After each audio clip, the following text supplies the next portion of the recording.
box. We are in defrost right now. We've got a defrost timer back here. A little grassland timer. Coil is not iced up. So I'm going to bring it out and defrost. And let's check this thermostat. Cycle the solenoid a bunch of times so we can catch it sticking. Alright, so I can hear the solenoid.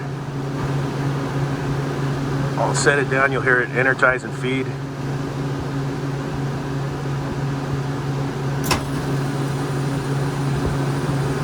Let's go ahead and shut her off. I'm going to crank it up, let's turn it off.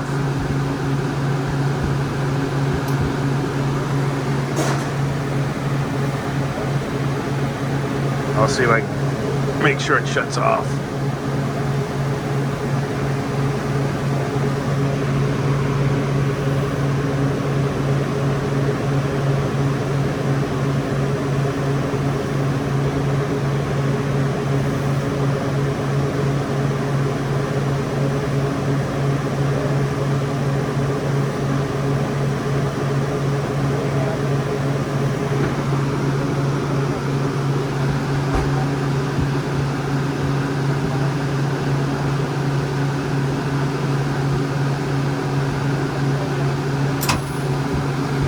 Oh, it sucks. Everything's working just fine while I'm checking it. That totally bites.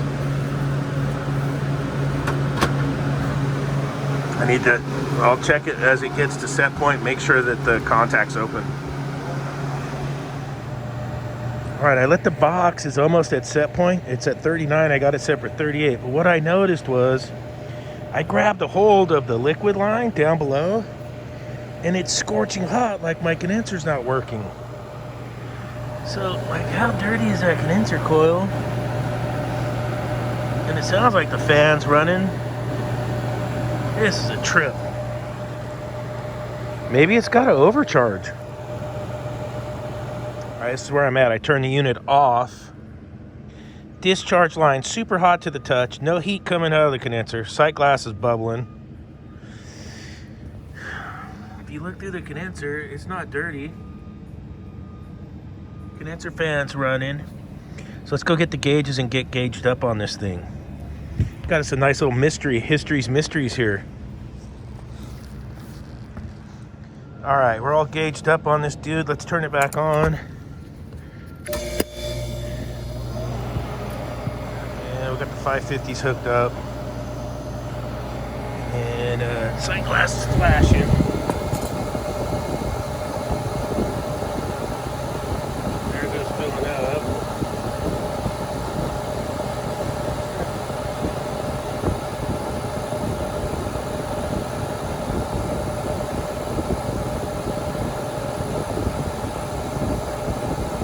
Got the head pressure just climbing. Look at this.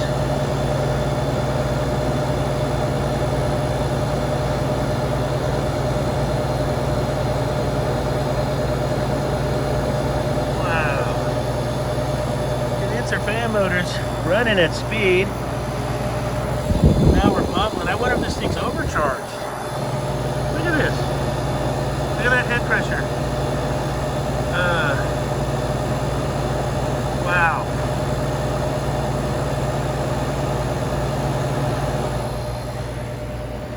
I'm going to hook up some probes on the TXV so we can get an evaporator superheat. And yeah, look at that subcooling.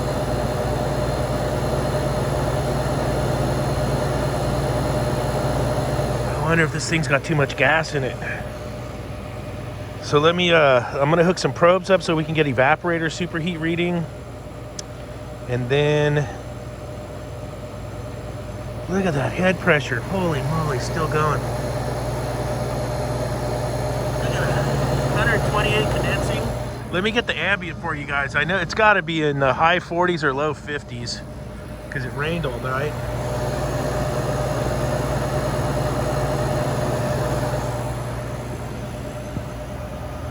Check this out. You see the steam coming out of the kitchen. I don't know if that comes over on the camera or not. A little bit.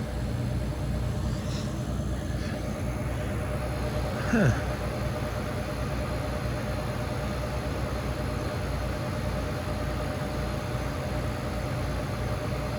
Or my TXV's jacked up. Overcharge or TXV's jacked up, one of the two. I mean, I could recover the charge real quick and then weigh in a fresh charge and see how we look.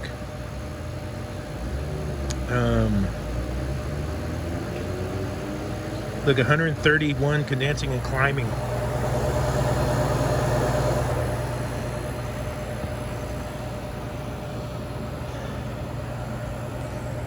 Yeah, we'll put some probes on downstairs on the TXV, and then what I probably will do is recover the charge, pull a vacuum.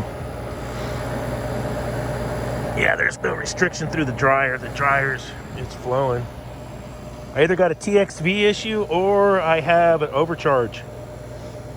That's what I'm thinking. Could be wrong, but look at that.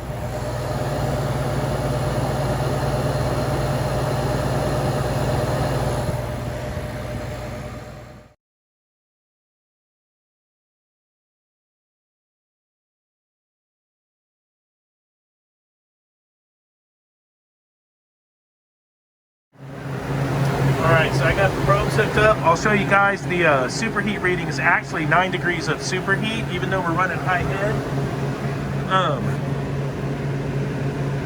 I double checked the bulb is located good. 9 degrees of superheat is close enough. Even though it's an Emerson TXV, I really don't care for those. It is working. So I think that's going to aim me in the direction of, I'm going to recover the charge, pull a vacuum, and then recharge this thing. That just doesn't, on a cold morning, the head pressure shouldn't be that high. Nothing's looking restricted, it's weird. And then of course the box is pulling down. Alright, I got the Nerd recovery tank. Look, so 2020. Alright, let's take a look at these numbers for reference here. So we're running 134 condensing, 27 evaporator. And let me punch up the superheat reading. I'll get a screenshot of the smart probes for a reference.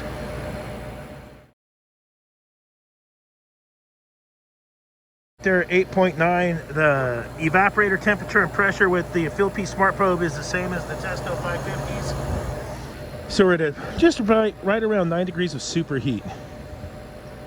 So my brain's telling me I don't think I have an issue with the TXV just yet. Check the bulb location. The bulb's good, it's tight.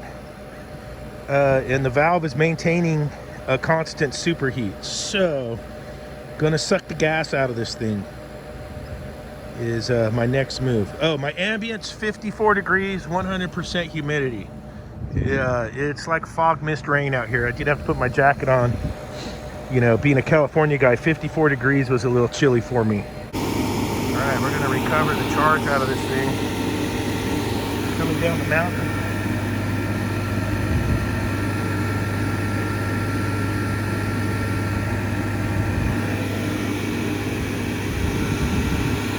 Short line run, small receiver, it shouldn't hold that much gas.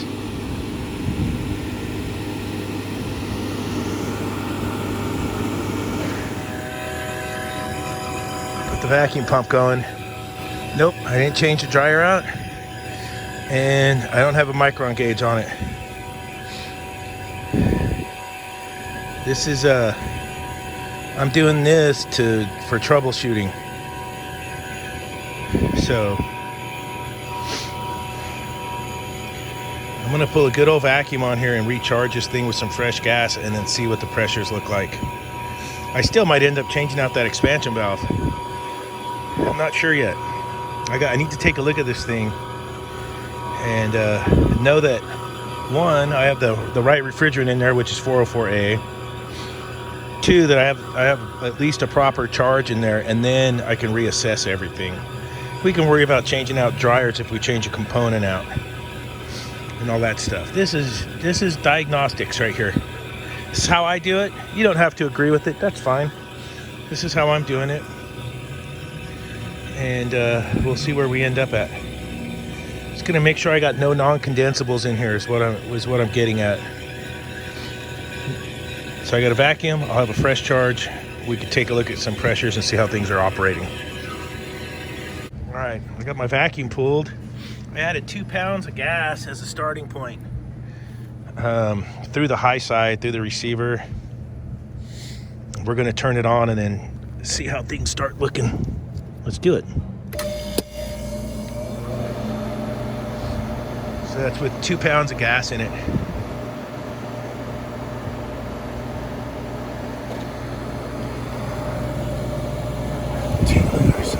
just getting started here. We'll let it run around and equalize out.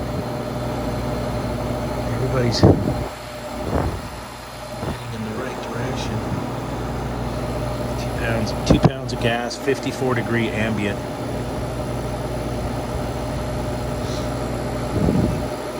That head pressure's still crap.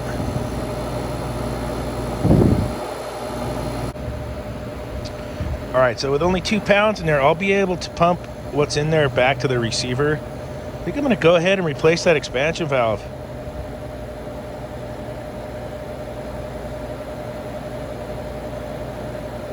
And we'll do the dryer. I think I got a dryer sight glass combo is where we're gonna end up at. Look at this.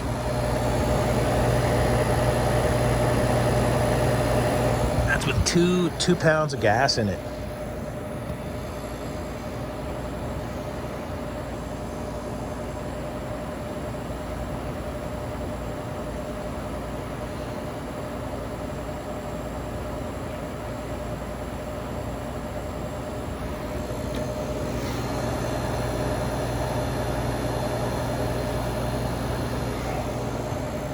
That's the screen from the TXV. It's perfectly clean. I took it out of there. I'm going to take apart the solenoid valve. And I just want to make sure there's no debris inside there. It never had a frost pattern like it was restricted. Let me get these guys off here.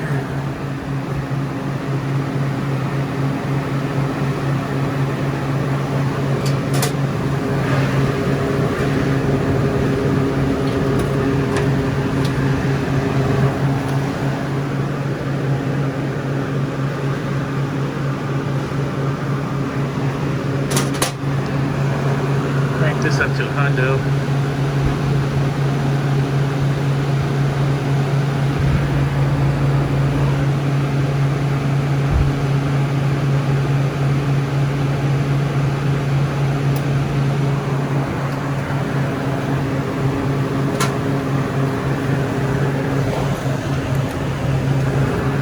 I gotta get 2 hands up there. You got a spoiler on the truck. It's a balance port. It's 1/2 through 1 ton. A 1/2 through 1 ton balance port. We're gonna get that in there.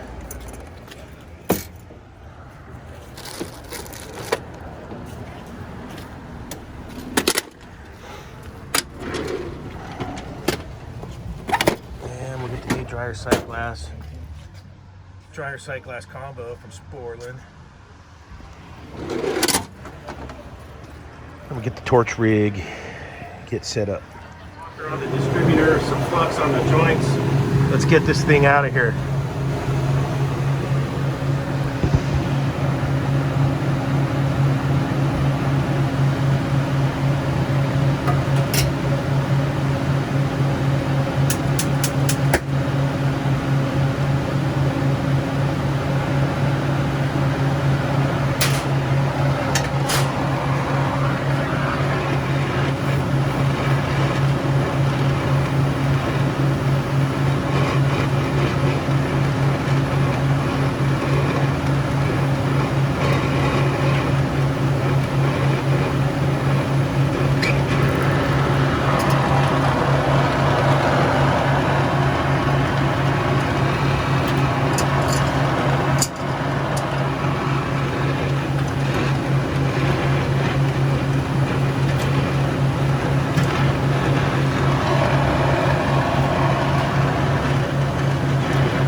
After talking to the customer and assessing the unit, they decided it would be best just to go ahead and change out the condensing unit with the condition of it being so close to the ocean. This is where we're at. I had to go to Salinas and get a condensing unit. I got it up to the roof without shitting my pants, dude. Whoo, baby. This thing's just too toast. Look at this. It was we just decided to get a freshie, so let's get it in there. See if I could beat the sun going down. What a day, huh? All right, so I got 2 pounds of gas in the new unit. It also has a new TXV down below. We're still flashing here because I'm just getting started. Our head pressure's looking good now. And I'm about a 22 degree evaporator, 404A. And we'll let it stabilize, get down the temp. And we'll get the smart probes down below and adjust the superheat on the evaporator coil. I just got started. We're at 48 degrees. Our box just got started. And we'll get some probes and stuff on and see how we make out here. All right, we got our evaporator adjusted to around 10 degrees of superheat. And then I went ahead up on top of the box and we checked our compressor superheat. It was about 21 degrees, which was right in spec. And this little walk-in will live to fight another day.